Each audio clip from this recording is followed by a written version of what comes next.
Em nome do Pai, do Filho e do Espírito Santo. Amém. Vinde, Espírito Santo, enchei os corações dos vossos fiéis e acendei neles o fogo do vosso amor. Enviai o vosso Espírito e tudo será criado, e renovareis a face da terra.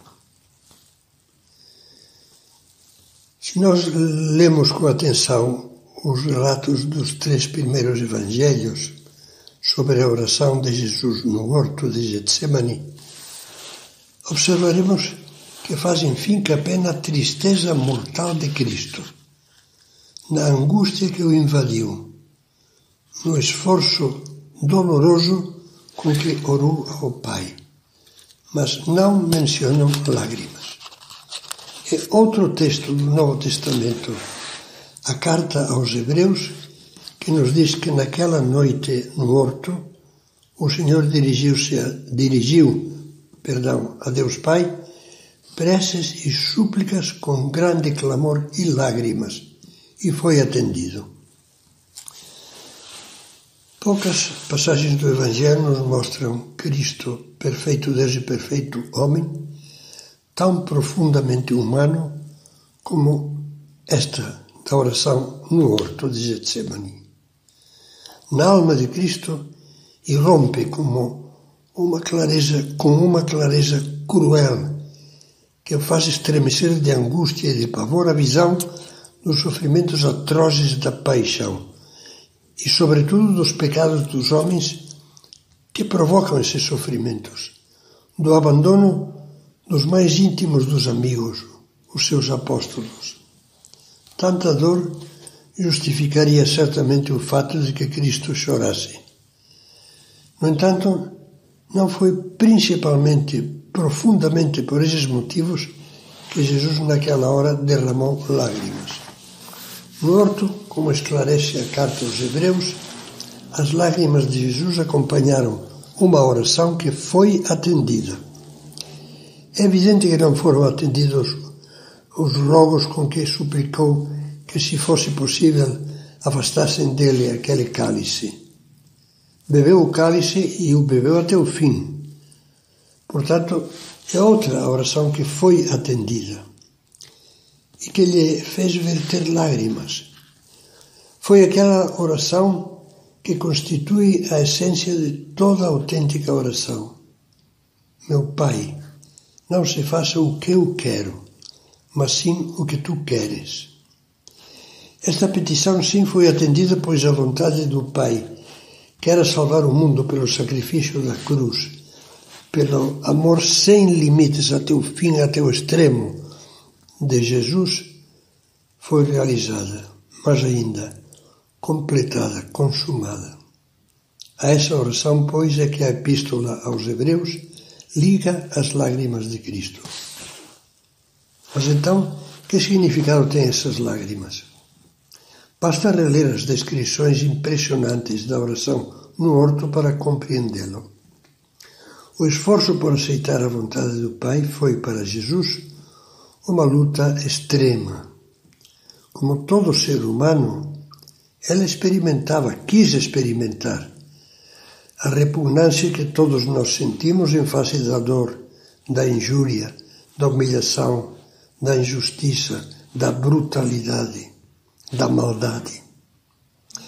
A sua oração foi, por isso, um combate terrível de amor, um esforço dilacerante por abraçar a vontade do Pai.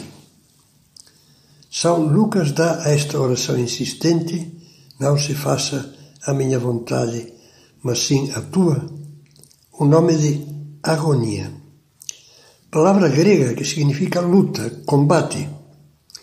Jesus, ainda que lhe custasse suor de sangue, queria dizer sim a Deus Pai e ao seu desígnio de salvar o mundo por meio do sacrifício da cruz, o máximo ato de amor que jamais existiu no mundo e que iria curar todos os atos de desamor que são os pecados. Para isso teve de colocar seu amor na máxima tensão, na máxima potência, no máximo ardor. E foi daí, desse amor em combate com o sofrimento, que brotaram sobretudo aquelas lágrimas. Quem souber, o que é amar, não irá estranhar-se. Agora que já contemplamos Cristo, estamos em condições de nos contemplarmos melhor a nós mesmos. Essas lágrimas de Cristo na hora do supremo sofrimento devem levar-nos a meditar sobre a relação que há na nossa vida entre contrariedades e lágrimas, entre cruzes e prantos. Por que choramos? E o que é mais importante, como choramos? Quando os acontecimentos ou as pessoas contrariam a nossa vontade e nos fazem sofrer.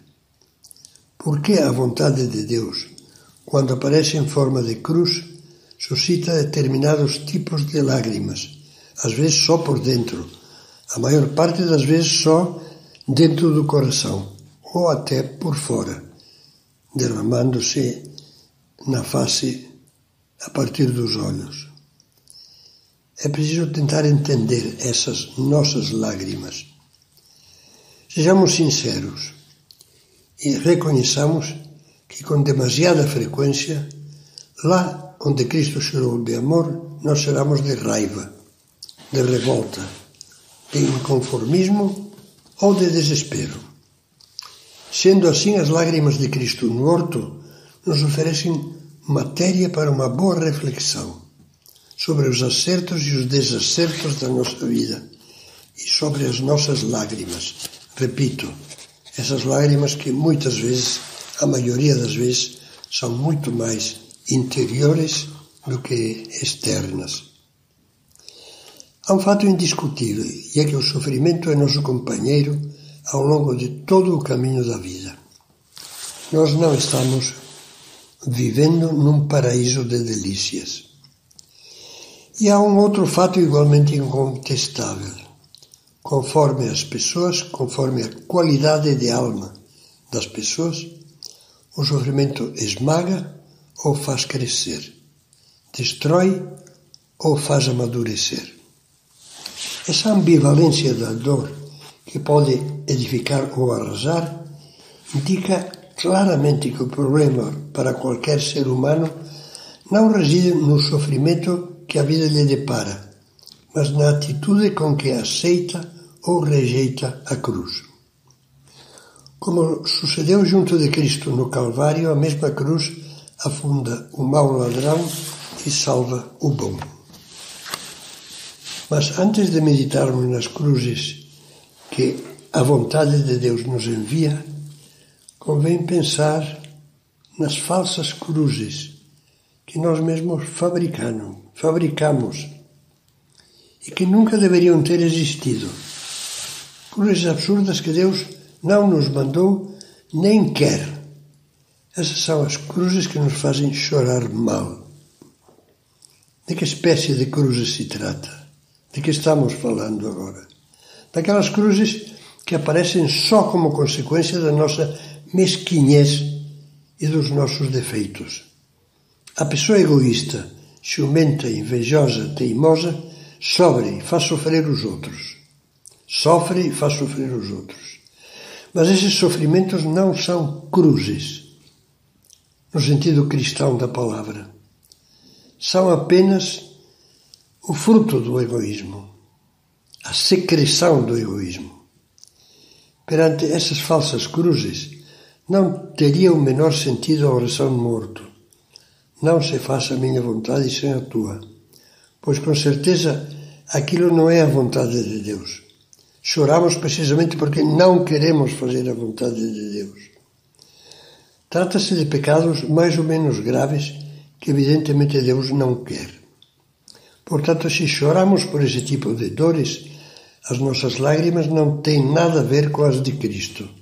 São tão inúteis como amargas, tão prejudiciais como absurdas para um cristão. Se fôssemos fazer as contas, veríamos que a maioria dessas lágrimas ruins jorram de uma dupla fonte. A fonte do amor próprio, egoísta, e a fonte do amor pequeno. Mas disso vamos tratar na próxima meditação.